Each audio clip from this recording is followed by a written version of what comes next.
Bizda aytish bo'yicha bitta sharbatimiz bor ekan va sharbatimizni tenglavasi qanchaga teng ekan?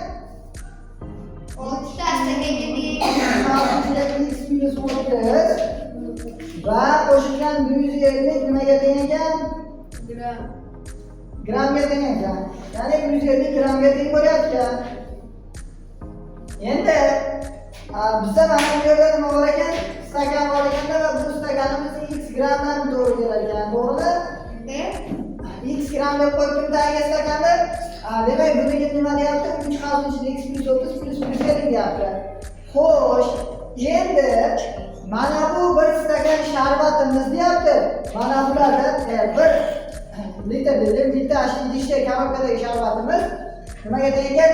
Stakanlardan 6 tasiga teng ekan. Ya'ni 3 qavs ichida x plus 30 qo'shilgan 150. Bu qaysini qiymati bu?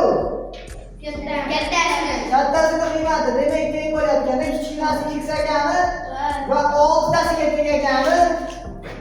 Mana tenglama. Ya'ni mana bu stakanlar 6 ta bo'lsa, 2 3 4 5 ta 6 ta bo'lsa, mana shu bitta idishga to'g'ri kelar ekan. Sizlar bitta joyda tashlayapsizlar. Mana bu x ni yozmadilar. Men Ana shunaqa qilib ko'rdi deyapti. Ishlab ko'ramiz yana.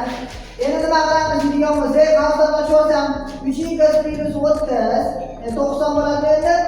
3x minus 90 qo'shilgan 150 nechaga teng bo'lyapti? 6x gami.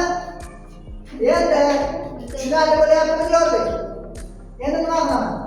3x qo'shilgan mana bu nechaga teng bo'lib qoladi? 200 qadar gami, demak 6x ni. Endi mana bu 3x ni bu tomonga yetkazib olsam, nima bo'ladi? 200 qadar teng bo'lib qoladi 3x gami, 6x ni 3 sarili.